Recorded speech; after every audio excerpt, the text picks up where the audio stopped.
Pertama-tama, ya, perkenalkan nama saya Dinda Setia Mardatila, biasa dipanggil Dinda. Dan kali ini kita sharing ya tentang Zainab binti Abu Muawiyah dan Ummu Habibah binti Abu Sufyan. Bismillahirrahmanirrahim. Semoga lancar. Share screen dulu.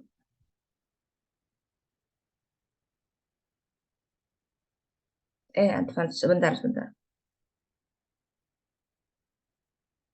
Oke, mohon ditunggu sebentar. Ini agak loading soalnya.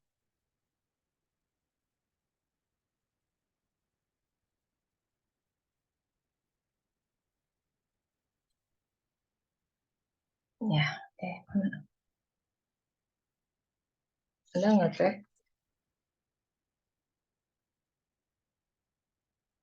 Kelihatankah? Masih loading kayaknya, Teh. Nah, sekarang Oke. sudah muncul. Oke.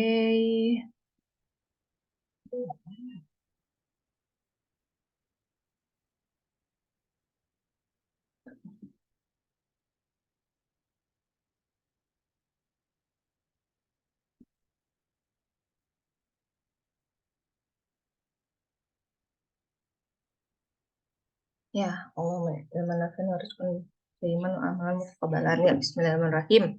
Kita mulai dengan Zainab binti Abu Muawiyah.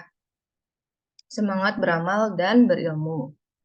Sini ada sebuah quotes menarik ya. Semangat belajar harus selalu ditumbuhkan, namun bukan sekedar beramal, tetapi beramal yang dilandasi ilmu.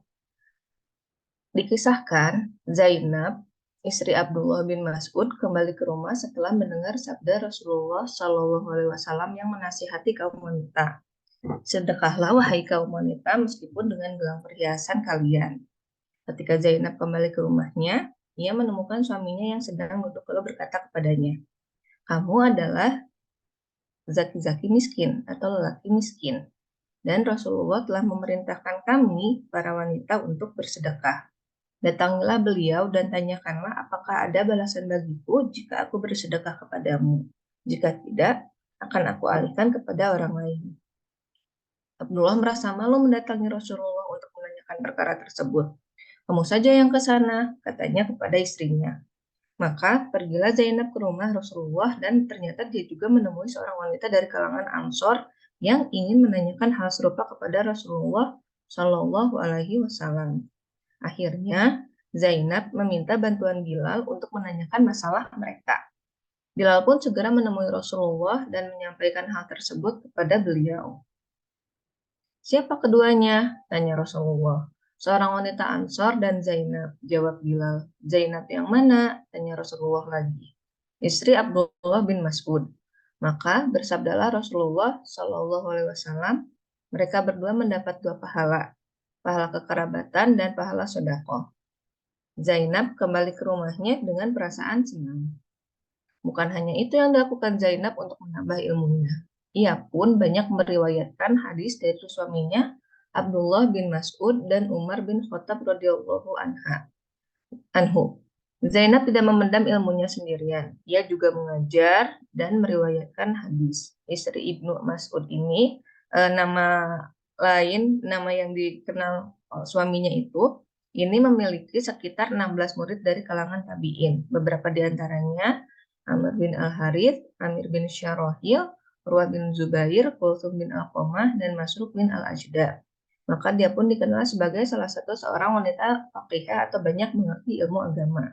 Afwan, Teh Dinda. Iya, Ini apa? slide-nya digeser nggak ya, Teh? Digeser? Kenapa? Oh, di layar kita kayaknya belum kelihatan. Masih di halaman awal, masih judul, Teh. Oh gitu. Ya, Oh ya Allah. Kita harus gini ya, satu-satu ya. Gini aja berarti ya. Nah, di play otomatis. Coba kalau ini kelihatan nggak? Kelihatan nggak? sekarang masih slide pertama, masih judul, Teh. Ini, ini udah setengah jalan. Bang. Ternyata ini.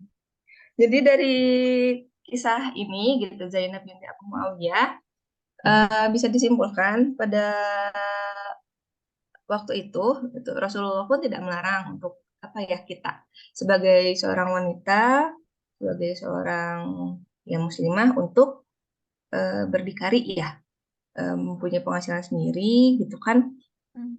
dan apa namanya tuh maksudnya tetap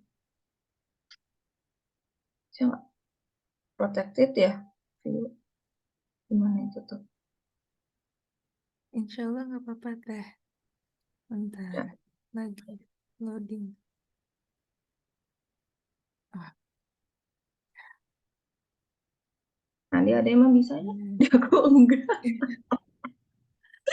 Ya Allah, kalau aku ya. Lelah. Ya, Ya, ya jadi gitu ya. Eh banyak kita juga ya di pada saat ini gitu apa muslimah gitu kan ya, para wanita-wanita hebat gitu yang apa maksudnya bisnisnya juga sukses gitu, tapi juga tetap tidak melupakan apa namanya tuh namanya tuh perannya sebagai ya apa selain dari bisnis woman ya gitu kan ya, sebagai mom entrepreneur gitu Bu. Jadi juga ketika apa misalnya mau sedekah atau apa namanya yang lainnya juga nggak banyak ini ya gitu kan, banyak berpikir, tapi juga ini juga apa ya, selain itu jadi misalnya kan jadi dikisahkan di sininya tuh kan Zainab itu suaminya itu kan sebagai yang penuntut ilmu ya, jadi ketika apa si suaminya itu di disupport oleh istrinya pun ya tidak masalah gitu. Jadi bukan karena kita dengan sang istri dilebihkan rezekinya, dilebihkan rezekinya dengan suami dibandingkan dengan suaminya, bukan berarti kitanya juga jadi apa sih istrinya jadi sombong ya gitu. Tetap apa sih namanya tuh menjadikan suami itu koam, karena ya suami itu ya memang pemimpin buat wanita. Lanjut ya ke Ummu Habibah, boleh deh ke Ummu Habibahnya. Bagi sebagian teteh di sini barangkali sudah ada yang ikutin ya tentang Ummu Habibah binti Abu Sufyan yang di apa namanya disampaikan oleh Teh Anggi atau Ummu Aiya ya gitu. Jadi ya ini coba dijelaskan versi saya sedikit ya, maksudnya dari yang saya baca-baca gitu. Next deh. Ummu Habibah adalah istri Nabi Muhammad Shallallahu Alaihi Wasallam yang masih hidup ketika beliau meninggal dunia. Nama lengkap beliau yaitu Ummu Habibah binti Abu Sofyan Sakhr bin Ahad bin Umayyah bin Abdul Syams bin Abdul Manaf bin Qusay bin Kilab bin Murrah bin Ka'ab bin Lu'ay bin Ghalib bin Fihr bin Malik al-Quraisyah al-Umayyah. Ibunya bernama Sofia binti Abdul Ash bin Umayyah bin Abdul Syams yang merupakan bibi dari Utsman bin Affan. Jadi terdapat beberapa pendapat dari kalangan ulama mengenai nama asli beliau ini, Ummu Habibah. Ada yang menyatakan Hindun dan ada pula yang menyatakan Ramlah. Boleh deh dilanjut. Cuma Ibnu nggak kelihatan ya. Sebentar. Sebentar dulu ya. Ini Ibnu apa itu? Kalau mohon maaf. Ibnu Ibnu Abdil Bar menyatakan bahwa yang masyhur nama asli Ummu Habibah itu adalah Ramlah. Yang ini yang dianggap menjadi pendapat sahih oleh jumhur ulama berdasarkan penelitian nasab, sejarah, dan hadis.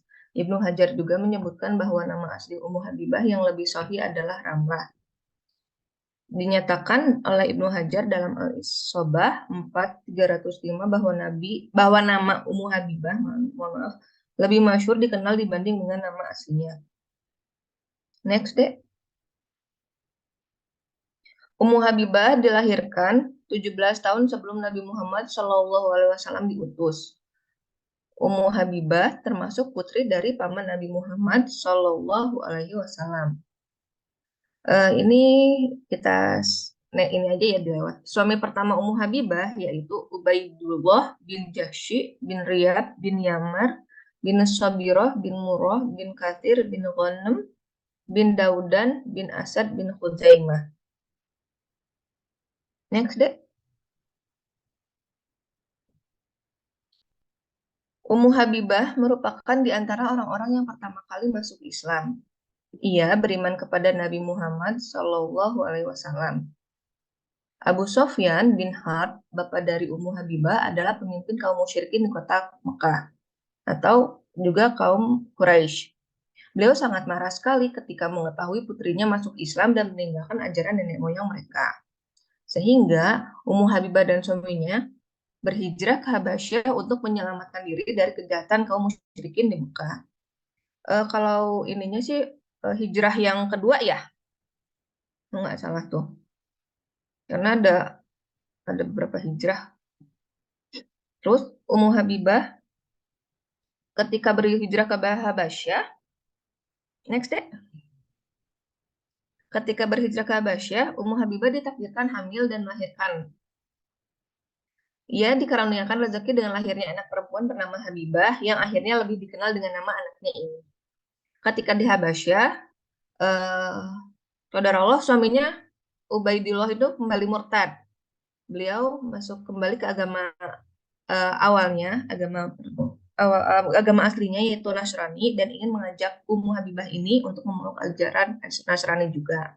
Namun, ajakan tersebut tidak berhasil, ditolak sama beliau, hingga akhirnya suaminya pun wafat dalam keadaan beragama Nasrani dan su'ul khotimah ya. Jadi sebelumnya mabuk dulu karena minum khamar. Karena dikisahkan juga bahwa suami pertama ini yang Ubaidullah ini adalah peminum minuman keras maksudnya.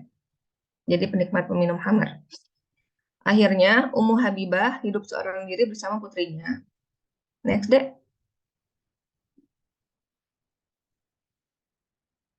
Rasulullah Shallallahu Alaihi Wasallam sampai mengutus Amr bin Umayyah ad-Damri kepada Raja Najasyi agar meminta kepada raja tersebut untuk menikahkan Ummu Habibah pada Rasulullah Shallallahu Alaihi Wasallam. Yang menjadi wali nikahnya adalah maksudnya wali nikah dari Ummu Habibah itu putra dari pamannya yaitu Khalid bin Sa'ad bin Al-Ash bin Umayyah, dan Raja Najasyi mewakili wali nikah untuk Rasulullah Shallallahu Alaihi Wasallam. Akad nikahnya ada yang menyatakan berlangsung di Madinah setelah Ummu Habibah pulang dari Habasyah, ada pula yang menyatakan di Habasyah dengan mahar ketika itu adalah 400 dinar. Besar sih pada saat itu ya. Lebih besar dari sekarang 800 juta kalau nggak salah. Kemudian pernikahan Rasulullah SAW dengan Ummu Habibah berlangsung pada tahun 6 Hijriah. Dan yang terakhir, Ummu Habibah meninggal dunia di Madinah pada tahun 44 Hijriah pada masa Khalifah Muawiyah bin Abi Sofyan. Sekian sharing yang bisa saya sampaikan. Wabillahi taufiq wal hidayah. Wassalamualaikum warahmatullahi wabarakatuh. Mangga barangkali ada teteh-teteh yang mau menanggapi, dipersilakan.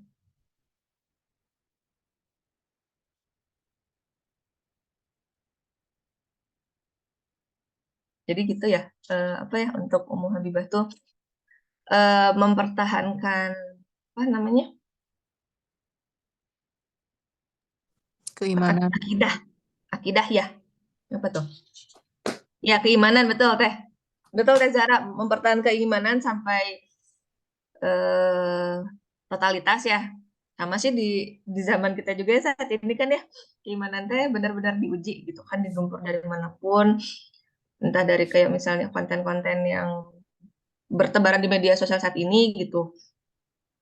Banyak banget kan ya, dan konten yang ya kalau kita lihat tuh wow sekali gitu, apalagi ya masifnya LGBT gitu kan ya. Ya jangan menutup mata juga.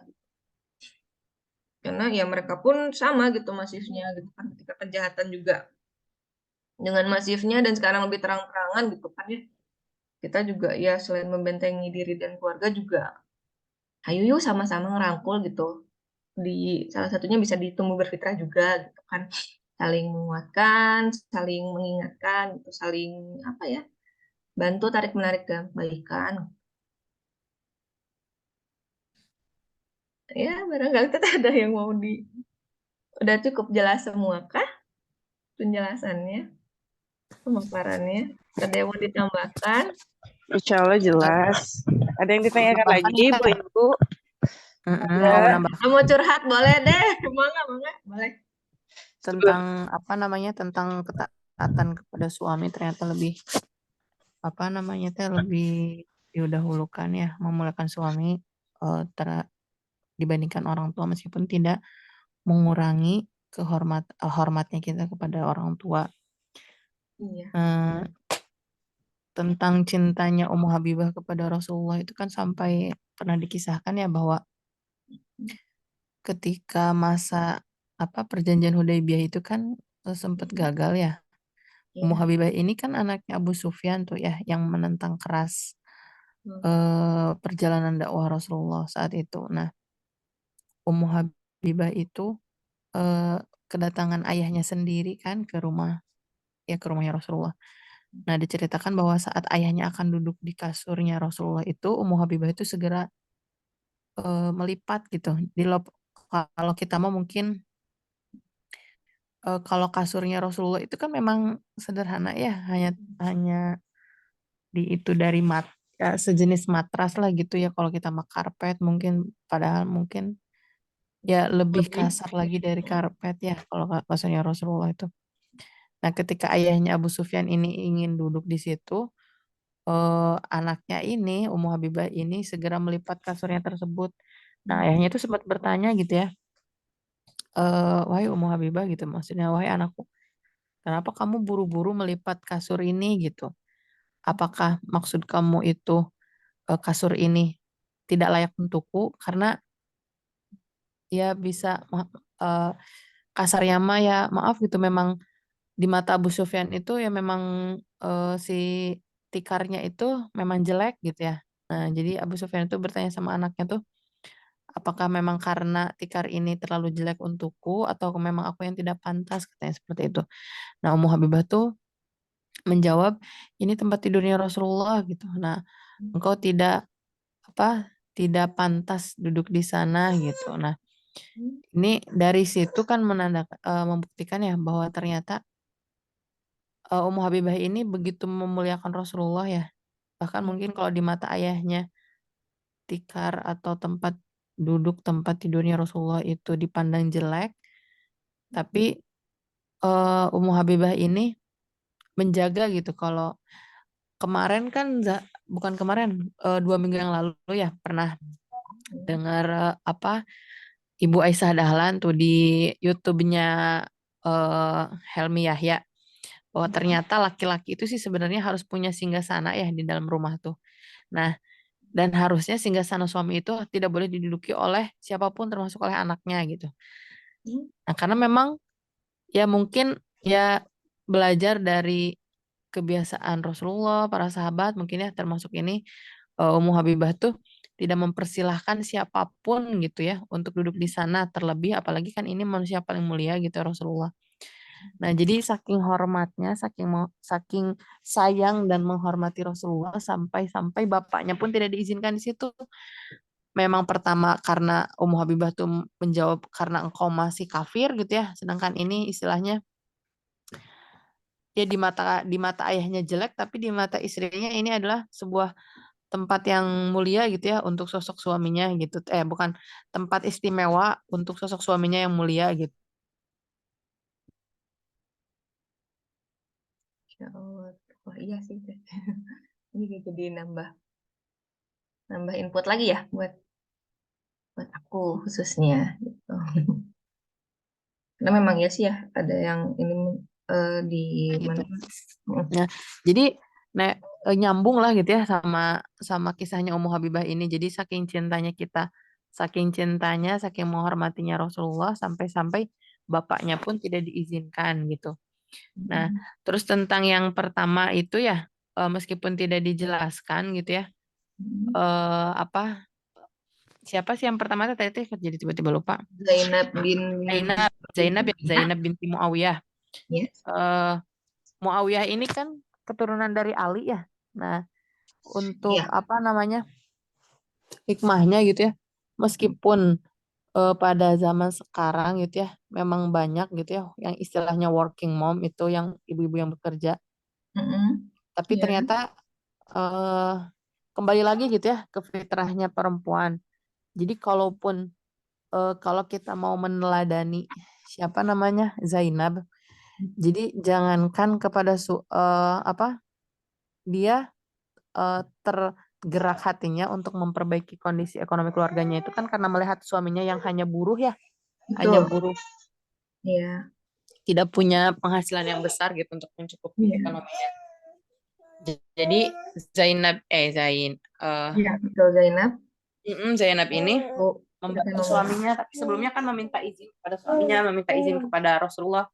Jadi di sini pun menjadi apa namanya, menjadi perhatian juga buat kita sekarang gitu ya, buat para umahat yang ada di zaman-zaman ini bahwa ya kalaupun ingin memperpanjang karir gitu ya istilahnya, eh, me, apa Mm.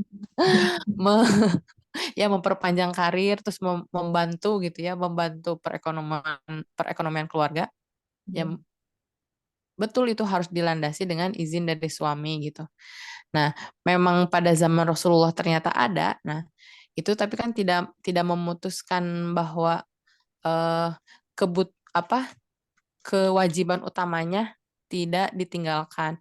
Seperti Zainab kan tetap menuntut ilmu ya, datang datang ke majelis ilmu, apa namanya belajar apa hadis bersama suaminya gitu.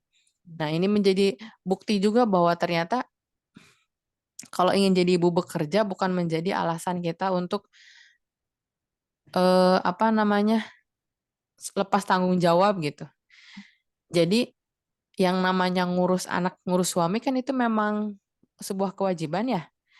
Ditambah lagi menuntut ilmu. Nah, dicontohkan oleh Zainab ini, jangankan menuntut apa mengurus anak, dia menuntut ilmu pun masih dilaksanakan. Oh, berarti tandanya meskipun perempuan itu memiliki karir, memiliki bisnis, memiliki pekerjaan, ya berarti kewajibannya tidak boleh ditinggalkan seperti itu. Jadi ada hikmah-hikmah lah gitu ya. Jadi tidak mungkin para sahabat itu tidak memberikan hikmah kepada kita ya.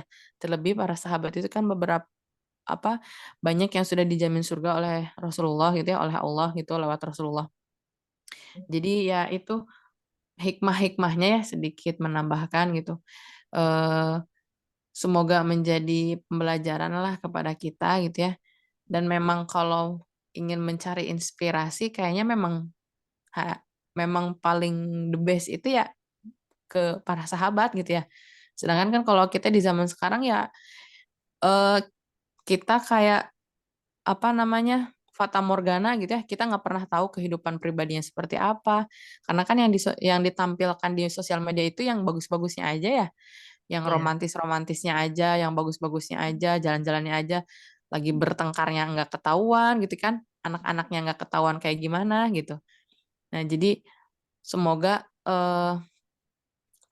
untuk Zahra sendiri gitu ya, lebih lebih apa namanya semangat memperbaiki diri itu ya jangan melihat dari eh, yang nggak jelas gitu ya, kayak sekarang misalnya kita ngefollow selebgram siapa gitu ya karena dia terlihatnya gini-gini sama suaminya. Nah, sedangkan ya kita mah nggak pernah tahu gitu ya rahasia dapurnya kayak gimana, rahasia rumah tangganya kayak gimana. Terlebih kan beberapa pasangan yang ada di Instagram gitu ya, yang ada di media sosial tiba-tiba cerai aja ya, padahal terlihatnya mah kayak yang sempurna gitu ya, kayak yang apa namanya teh, Goals gitu. gitu ya, jalan-jalan kemana gitu ya, ternyata kok tiba-tiba cerai gitu kan. Nah, jadi ini juga ya, Zahra ikut senang ya. Hari ini bagian Teh Dinda itu banyakan 11 orang, Masya Allah ya. Yang biasanya kita 4 orang, 5 orang gitu ya. Alhamdulillah. Jadi mungkin ya ini qadarullah ya. Jadi Allah pun ingin memperlihatkan kepada kita, karena memang sekarang pembahasannya pas banget ini ya, tentang working mom gitu ya. Tentang apa, memuliakan apa, eh, hadiah istri yang sabar gitu ya. Ini kan yang keduanya itu tentang Ummu Habibah ini, kebayang ya sama kita, suaminya menentang Rasulullah gitu ya, dia masuk Islam, suaminya ayahnya menentang Rasulullah, dia mulai hijrah sama suaminya, di tengah jalan suaminya malah murtad gitu kan. Ya kebayang lah kalau kita mah mungkin wallahu alam ya bisa sekuat itu, udah mah jauh gitu ya dari kampung halaman. Kita aja yang istilahnya masih satu negara, satu provinsi nih, jauh dari orang tua gitu ya.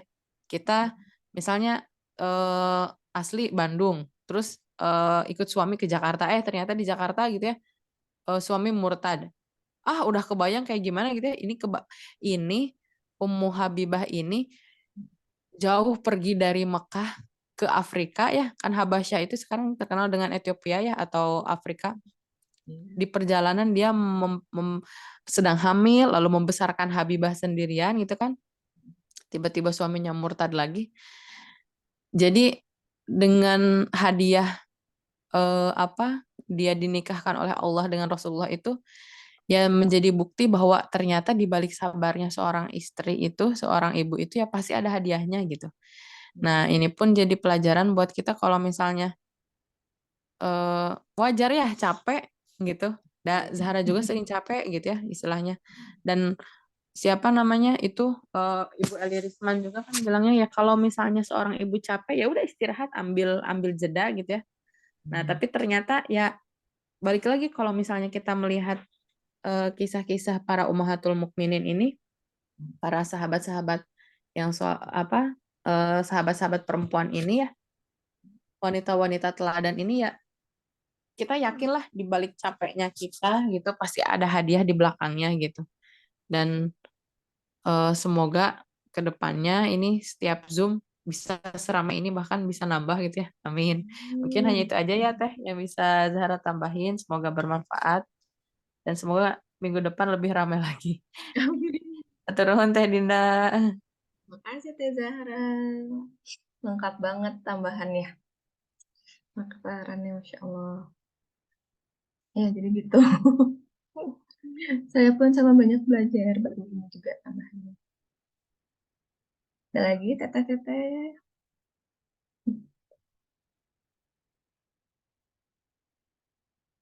Selain Teh Zahra, atau mau ada yang diinikan lagi? Simpulan atau apa? Cukup sih Teh, insya Allah ini udah komplit.